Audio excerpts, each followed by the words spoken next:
agree. Like, you could have it too easy, or you could have it to the point where there's plenty of food to hunt and gather, and you see no need to move out of the hunter-gatherer stage. Sure. But then you could also see, like, super sophisticated societies that lived in that area, like they think the Amazon was. Right. Right. That they would innovate. Totally. Yeah. And it makes also, sense. you have a large population. Even if it's a small percentage of people innovating, it's gonna impact the great number of people. If you have enough people, there's going to be people that are creating, right? Yeah. There's no way there aren't. Yeah, and then people came through there with their coughed on everybody and fucking killed them off. And that's that. This is really wild, man. It's really wild if that is true. That how horrific that is, that they just basically reset everybody back to the Stone Age. And if you think about, has that happened before and will it happen again? Yeah. You know, I remember distinctly thinking, well, at first, I think might have told you this story. When COVID hit, I was in Indonesia and I was like, this is stupid. It's like bird flu. It'll all be over in 10 days. And boy, was I wrong. Yeah. But I remember shortly after that distinctly thinking like this might be the beginning of the collapse, right? Like this could be where human population collapses. Like this is the plague that the planet has been waiting for. This is this generation of smallpox. But it obviously, science and medicine overcame that at too fast of a rate. And it really wasn't that lethal. But well, it wasn't. It was the fact that it wasn't lethal. Right. Even if science and medicine didn't do anything, it wasn't going to kill everybody off. True. But I remember thinking, because there was a lot of hysteria around it. You know, I remember thinking maybe this is it. But I guess my point being, do you think that that's going to happen again?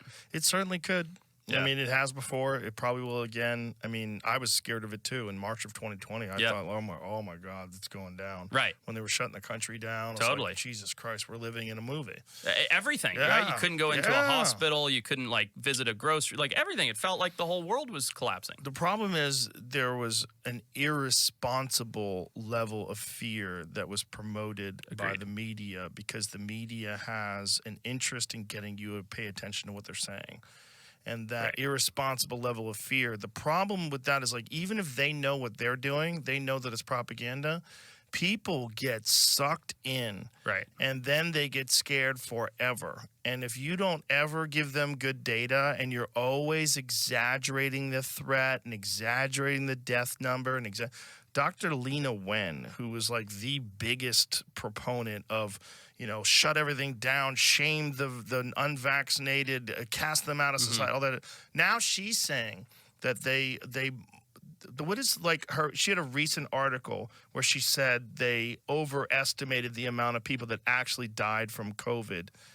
And I think she said the real number is about 30% of what they're claiming. Oh, you're kidding. Oh, wow. Because when you die of COVID, if you also have cancer, if you're dying of something else, but you test positive for COVID, they call it a COVID death. They call it a COVID death. Yeah, I remember reading that. Like even accidents and even people that because there was a financial incentive. Yeah. Which is part of the problem. Dr. Lena Wen slammed after admitted there's been an overcounting of COVID deaths 2.5 years late. Wen claimed the actual COVID-19 death could be only 30% of what's currently reported.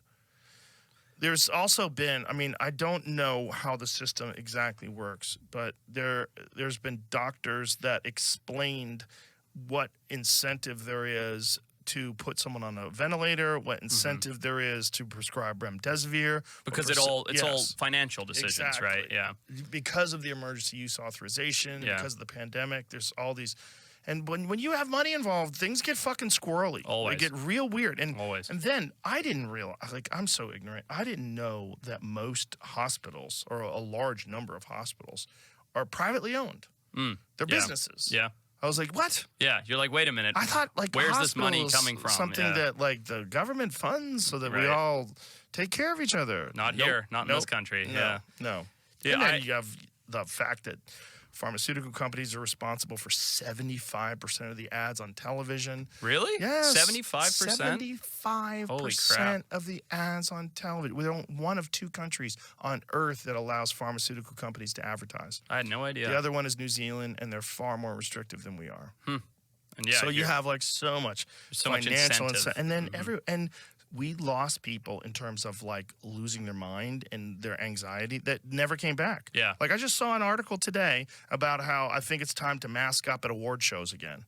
Oh, really? Yeah, see if you can find that. I was like, what the fuck are you talking about? Yeah.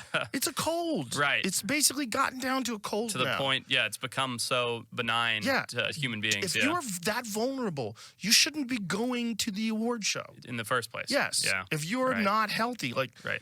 and also, Right. Just throughout make this, smart choices, right? Protect yourself. Stay back. Like, and there's still, after all these years, still no like encouraging people to take vitamin D, no encouraging people to lose weight, no encouraging people to take care of their overall metabolic health so that they'll have a more robust immune system and they can survive these things. No, nothing. Nothing. Nope. No, almost the opposite. I would say junk food's more prevalent than ever and pushing, that whole, I mean, fucking, Lucky Charms, right? Yeah, the Lucky Charms thing. It might be time to mask up at award show. It might be time to stop your fucking award shows.